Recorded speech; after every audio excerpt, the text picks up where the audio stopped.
Ladies and gentlemen, welcome or welcome back to Wide Gaming. How's everybody doing today? Hopefully you're all good and are having a great day so far. Today we are back with some more Generation Zero, and what I want to talk about in this episode is the use of motorbikes in GZ. Now, we have seen a lot of hints with the Dark Skies update, hinting towards obviously a new machine that could fly potentially. I know there was a lot of stuff there that was leaked with that, and also alongside that, the hint of motorbikes. More importantly, dirt bikes. That is what we've seen so far, as they posted some photos on their Twitter. I'm recording this before the dev stream, so we might see something extra in the dev stream. Not 100% sure, but if we do, I'm just going to release this video anyway, just so people can see my thoughts beforehand. Now, basically, I would like to see different tiers of motorbikes.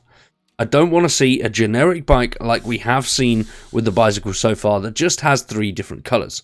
I've got some ideas of the bikes that were used around that time that I'd like to see in game, and we'll go over that bit just in a little bit. But first off, 3 tiers of bikes that I really would like. Obviously, you've got your standard sort of road motorbike, moped type thing. Then you've got your dirt bike, and then finally a military bike, which is just an all-round beast. And I'd like to see them actually perform in different ways on different surfaces. So, for example, obviously your moped and just normal road bike is going to perform much better. You're going to have a lot more speed driving down a normal road. Whereas your dirt bike is going to perform a lot better off-road, up those mounty hills, up by the forest region and all over the mountains region. You're going to be absolutely buzzing, going everywhere and anywhere you possibly can with no worries whatsoever, and also have that little bit of speed behind you. And then a military bike, which could even be something that has storage on it, or even you can actually wield a weapon whilst driving it. I think that would be really, really cool. But alongside that, it will also have the stamina and the usage to go everywhere on the map and just be an all-round beastie bike. Sort of like we have the levels in game at the moment. So obviously you've got 1, 2, 3, 4 and 5 crown, and then obviously experimental. I'd like to see something along them lines with the bikes. Now, something that I really don't want with the bikes is to be able to get them from machines. If we can, it doesn't really matter too much, but I would 100% prefer to actually go out and do a mission and get the bike that way rather than having to grind for it. We've had three years of just grindiness, and it'd be nice to break that cycle and do something a little bit different, but we shall see how we actually unlock them. Another thing that comes to mind when we talk about bikes is fuel. How is that going to work? Are we going to have to fuel up these bikes? Are we going to have to go out and find fuel? Or is it just going to be something that we loot from machines or in random open world containers? They could even go as far as we don't actually have to fuel them at all, and it's just something that works that we don't have to question, which it would be nice, but obviously that does take away a part of the realism. Another thing that does come along with bikes, which is one of the reasons that they said they would never do it in the first place, is obviously they are noisy. So the noise that the bikes are going to make is going to draw in a lot of machines, which is definitely something that could be a problem later down the line.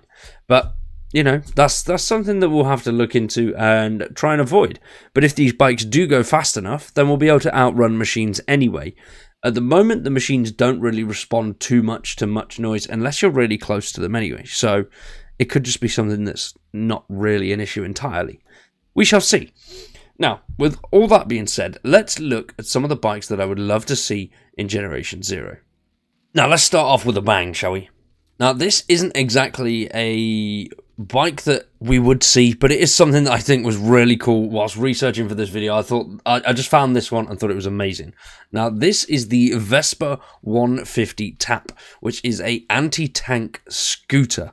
It was used by the French. The rest of the bikes in this video will be Swedish and 1980s, but I just had to show this one for the video.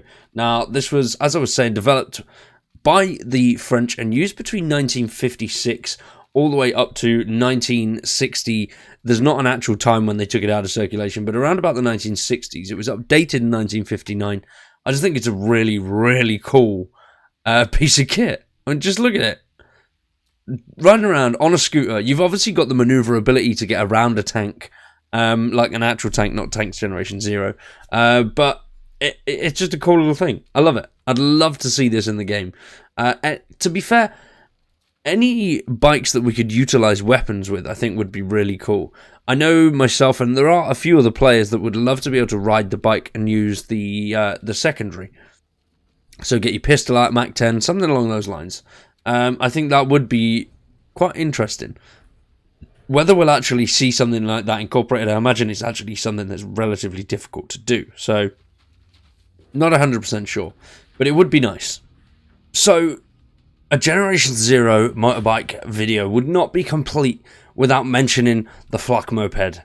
Look at that beast of a vehicle. Just think of the amount of ammo you can put in the front of that. Oh, dude, that's like a double plunger storage space there. I mean, you might go like 2 kilometers an hour, but the plunger space is there. Oh, what a beauty. Next up, we have the Monarch Scoot.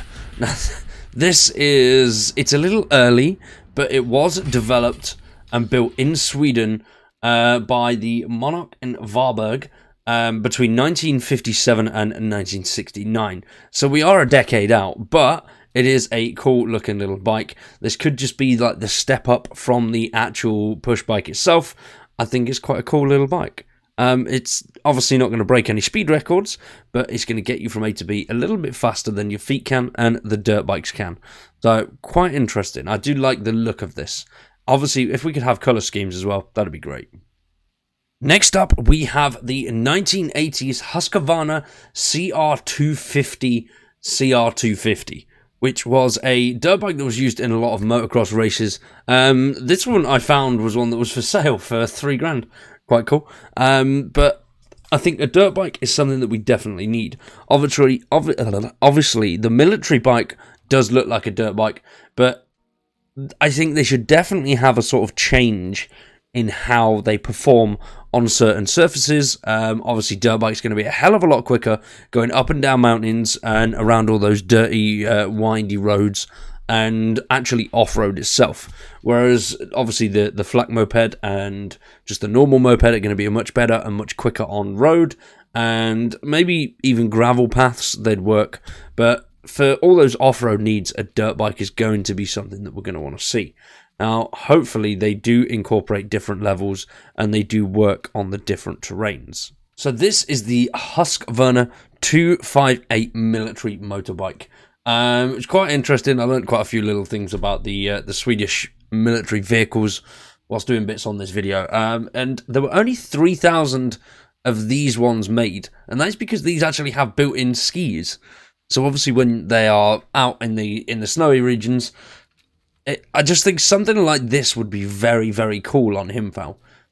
Whether we get to see something with the skis, I highly doubt it, but it would be very cool. And the Swedish military only ordered 3,000 of these. So there's only 3,000 ever built, and quite a few of them are now destroyed. There's not too many left, which I just thought that was a really cool little fact there. Quite interesting. And now something like this, though, definitely on Himfal would work really, really nicely. It'd just look cool, even up on those north regions, and some of the hillier regions in the game would work brilliantly. The mountains region could be quite cool, but it combines the sort of military aspect and the dirt bike aspect as well, which I do like. Now that is it from me, ladies and gentlemen. Hopefully you've enjoyed. If you have, please drop a like on the video, subscribe to the channel, and also drop your comments down below. Let me know what bikes you'd like to see and how you think motorized vehicles could work in GZ. Subscribe to the channel, drop a like on the video, and if you want to support us a little bit further, consider checking out the members. For now though, I've been Wired, you've been awesome, thanks for watching, and we will see you in the